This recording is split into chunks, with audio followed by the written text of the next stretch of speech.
Paano kung ang dating pinakamataas na leader sa Pilipinas, ang dating commander-in-chief, ang ating dating presidente, ngayon ay nasa isang selda na sa Europe?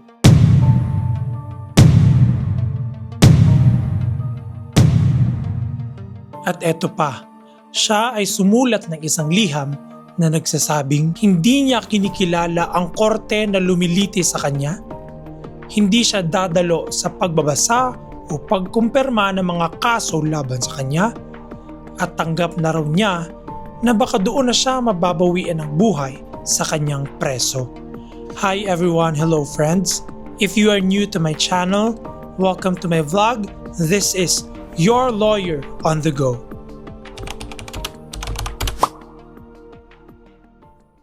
Ako po si Attorney Frank at today pag-uusapan natin ang pinakamatinding issue ngayon, ang kaso ni former President Duterte sa International Criminal Court sa The Hague. Hindi ito propaganda, hindi ito blind loyalty, hindi rin ito blind hatred. This is law, this is accountability, this is history unfolding. Let's do a quick recap. Ano ba talaga ang nangyari? Let's start with the facts. May nakatakdang confirmation of charges hearing sa ICC. Ito ang stage kung saan titingnan ng mga ICC judges kung sapat ba ang ebidensya para ituloy ang kaso sa full trial. Hindi pa ito full-blown trial, pero bago pa man mangyari iyon, naglabas na ng sulat si former President Rodrigo Duterte. Sa sulat na iyon, kanyang sinabi na hindi niya kinikilala ang jurisdiction ng ICC. Hindi siya dadalo sa reading o confirmation of charges at sinabi rin niya na siya ay matanda na, mahina na at tinatanggap niya ang posibilidad na siya ay sa kanyang kulungan. Isipin mo iyon, isang dating presidente, dating pinakamalakas na political machinery, ngayon ay nasa isang detention facility sa The Hague. Whether you supported him or opposed him, hindi mo maikakaila. Mabigat ang sitwasyong ito. Sa inilabas na sulat ni former President Rodrigo Duterte ay nakasaad doon ang waiver niya sa pag-attend ng reading or confirmation of charges against him. Ano ba ang ibig sabihin ng pag-waive niya?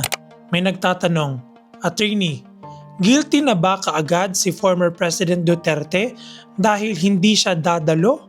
Short answer, hindi. Sa International Criminal Procedure, may karapatan ng accused na dumalo, pero may karapatan din siyang i-waive iyon. Ang waiver ay hindi admission of guilt. Hindi ito pag-amin ng kasalanan. Strategic move ba ito? Posible. Political statement ba ito? That is also possible. Legal protest ba ito laban sa jurisdiction ng ICC? Oo, tandaan po natin, matagal ng posisyon ng kampo ni former President Duterte na walang jurisdiction ng ICC dahil matagal nang umatras ang Pilipinas sa Rome Statute.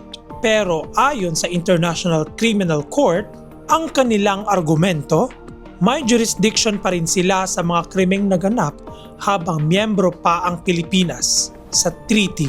So ngayon, banggaan ito ng dalawang legal interpretations. At dito pumapasok ang mas malalim na tanong. Kapag ang isang bansa ay umatras sa isang international treaty, tuluyan na ba itong malaya sa pananagutan?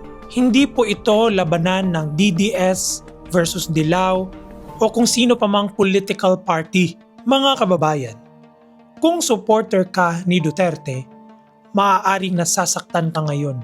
Kung ikaw naman ay isang kritiko niya, maaaring sinasabi mo, ito na ang hustisya.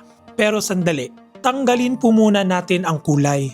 Tanggalin natin ang mga political label. Ang malaking tanong, kaya ba ng Pilipinas na panagutin ang sarili nitong leader? O kailangan pa ng isang international court upang gawin ito? Kung pro-Philippines ka, hindi ibig sabihin nun ay pro-personality ka. Ang pagiging makabayan ay hindi pagdepensa sa isang tao. Ito ay pagdepensa ng prinsipyo, rule of law, due process, sovereignty, human rights. Lahat iyan ay pagiging bahagi ng isang mature na bansa. Ngayon naman ay pag-usapan natin ang pinaka-emotional na bahagi. Sabi nga ni former President Rodrigo Duterte sa kanyang sulat, tanggap niya na maaaring doon sa kanyang selda ay siya ay mababawian ng buhay. Hindi biro ang linyang iyon. Kapag narinig mo iyon, dalawang reaksyon ang kadalasang lumalabas. Awa o galit. Pero bilang isang abogado, kailangan kong sabihin ito. Compassion does not counsel accountability, and accountability does not cancel compassion. Pwede kang maawa sa matanda. Pwede mo ring sabihing dapat harapin ang kaso. Hindi sila mutually exclusive. At kung sakaling magkasakit siya o mag-deteriorate ang health niya, may humanitarian considerations ang ICC. May medical protocols, may detention standards. Hindi ito basta-basta kulungan. Pero ang psychological weight ng pagiging isang akusado sa international court, ibang klase ito. Isipin mo, mula sa Malacanang papuntang detention cell sa Europe. History books will surely remember this. Ano na ba ang posibleng mangyari?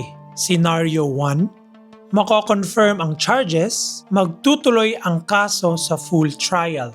Scenario 2, hindi mako-confirm ang charges, maaaring ma-dismiss o ma-reconfigure ang kaso. Scenario 3, maaaring may mga procedural challenges, jurisdictional arguments, admissibility of issues. Hindi po ito matatapos agad. International criminal litigation is slow. Years, not months. At habang tumatakbo ang proseso, hindi lang si former President Duterte ang nasa trial. Tayo rin bilang isang Pilipino.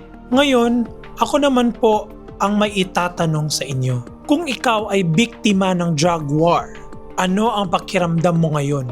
Kung ikaw ay pamilya ng pulis na sa operasyon, ano ang iyong pakiramdam?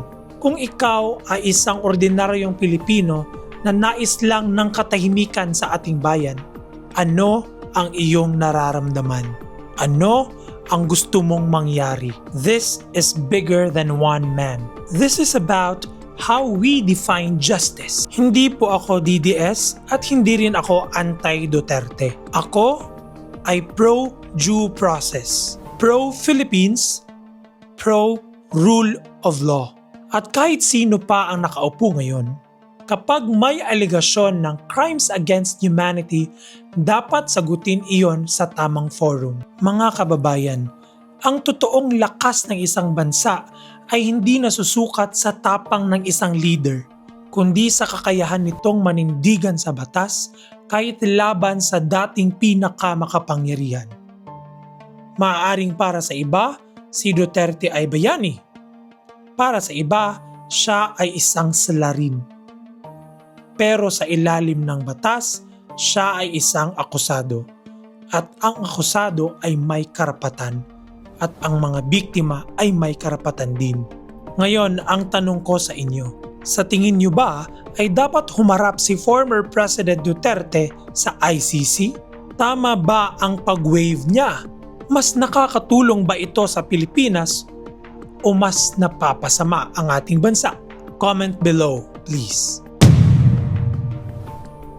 At bago matapos ang video na ito, muli nating basahin ang huling bahagi ng sulat na inilabas ni former President Rodrigo Duterte mula sa ICC Detention Center, The Hague, the Netherlands, nito lamang February 17, 2026.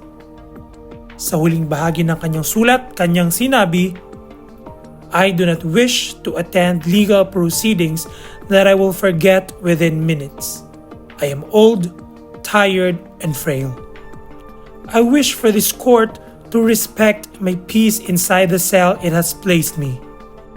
I have accepted the fact that I could imprison. But those that desire this fate for me should know that my heart and soul will always remain in the Philippines. I am proud of my legacy and of my service to my countrymen around the world. Let no one doubt my love for and loyalty to the Filipino nation. Kaninyo ako, magpabiling sulugoon, Rodrigo Roa Duterte. At hanggang dito na lang po muna. Ako po si Attorney Frank. Sana po ay meron kayong natutunan sa video na ito. Maraming salamat po sa inyong panunood. Thank you for watching. God bless you all.